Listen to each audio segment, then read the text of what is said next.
latest Rangers takeover updates. Yeah. There's been plenty of rumours going around. I think some Rangers fans are getting a little bit impatient at how long it's taken. Yep. Understandably, perhaps, Yep. but And there's a lot of, other kind of meddling going on, isn't there? And, suggestions that the thing's not going to happen and it was never real in the first place. Look, Scott Burns actually said something to me in the show at the end of last night, asked me about that and, what I was hearing about it. And I said, as far as I'm told, I've no reason to deviate. The Americans still think that they'll get this done by the end of the month. But on the back of Scott's inquiry, and he also mentioned that he'd heard that some of the current Rangers directors, the current Rangers shareholders are getting a little bit angsty about it. I went away, a couple of conversations. I think that's a fair reflection. I think there is a feeling now of growing frustration on both sides of the deal.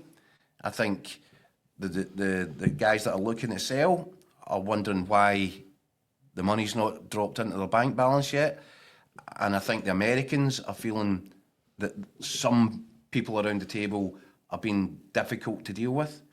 But it is a really complex deal, and it has been from the start. And we have said that, and I'm pretty sure that what I said last night remains the case. Basically, the thing disappeared down a legal rabbit hole at this point, and then it does take forever for contracts to go through, for the legal team to sign off and everything. And there might be some issues that are coming up that people didn't expect either. There might also have been people around the table saying, yep, this deal can be done in 10 minutes. And it turns out that deadlines that people thought were set in good faith haven't been met. I'm guessing it's something along those lines. But I still come back to the fact that I think Andrew Kavanagh believes that the deal can get done before the end of this month. I'd actually go a bit further than that. As I've said previously, he better hope that he gets it done before the end of this month. Because if he doesn't, Rangers are going to run out of time to get themselves in any sort of decent shape for next season. And the whole point of a takeover is to say there's better times coming. If Rangers don't address the situations that they've got inside Auchenhowie in terms of players that need to be moved on and players that need to be recruited, and if they don't do that recruitment properly, if they do a sort of, I don't know, a job that's not thorough enough, I think there's a whole bunch of players in there. This is what I'm getting to with that. I think there's a whole bunch of players in that place just now that might have looked good in data or on YouTube. Or I think that Rangers need to go back to a more old school approach. Yes, use everything that you can get in terms of helping inform you when you're making these decisions. You need to sit down with people. You need to look them in the eye. As Barry Ferguson keeps saying it takes more than just being a good football player to be a good Rangers player. There's a whole lot more required. Rangers have allowed to drift away from that.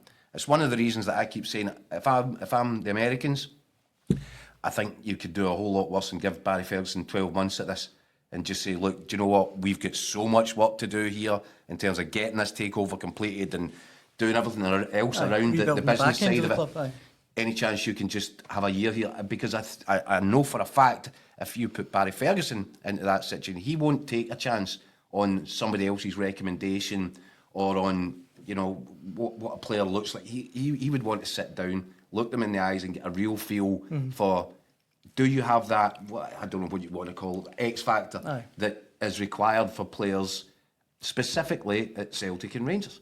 There's a whole load of weight comes on their shoulders. Really unique environment, both clubs. Unique environment. And I think that Rangers have just drifted so far away from understanding that basic fundamental principle that they've ended up with this dressing room that even Barry Ferguson and his helpers that are 4 wee radiators in there, they're struggling to reconnect and re-enthuse these guys. They shouldn't really need enthused. That tells you there's a character flaw there in the first instance.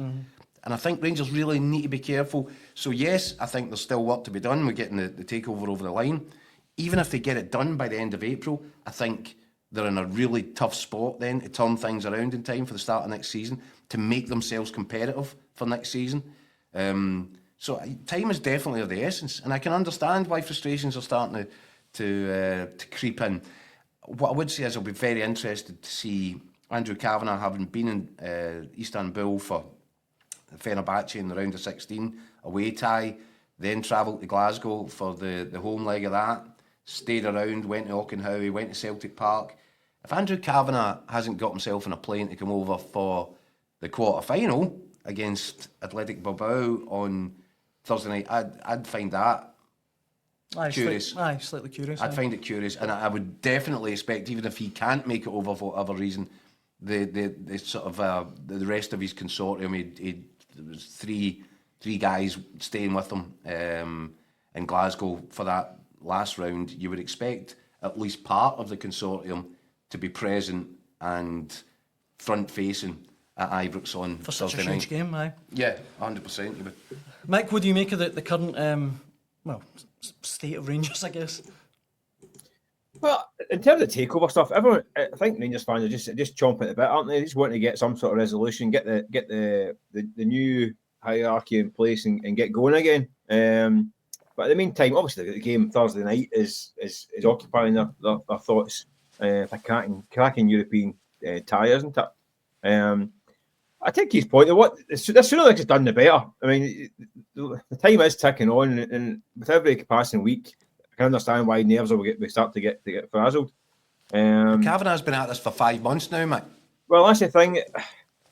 It's strange. It's a wee bit strange because usually these things, when the takeover stuff comes out, usually it's at a point. The worst back then was an advanced stage, so I understand why people are getting a bit tetchy because we're now, let's say, months down the line and they're still waiting for the big unveiling. So I get it, but from everyone you speak to, think it seems to be it's going to happen. It's just a case of getting all the legalities done, and that's not obviously it's not easy. They're dealing with multiple parties. It's not just one owner. That further complicates it. 100%. Yeah, it's not just one guy who owns a club and you say, right, there's your offer, take it and go. It's not. It's multiple negotiations with multiple people. So it is going to be confusing. It's going to take time, whether they like it or not. So I suspect it is going to rumble on, and people just need to be patient, which is not a commodity that's in great supply in Scottish football, is it? Plenty of comments coming in on Rangers as well. Good luck fishing in the patience pond over here.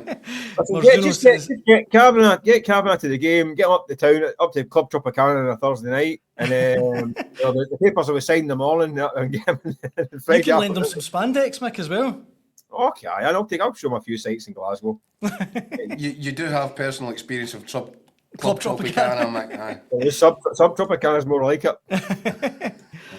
Marzuno says... We're dangerously straying into ground that shouldn't be trodden upon here. 6 in a row on Thursday. It's almost impressive. He's obviously referring to Rangers' current losing streak at home. That's followed up in the comments here by, if I can find it, Alistair, who says, if Rangers had won their last 3 home games, we'd be just 4 points behind Celtic with an Old Firm game at home to play.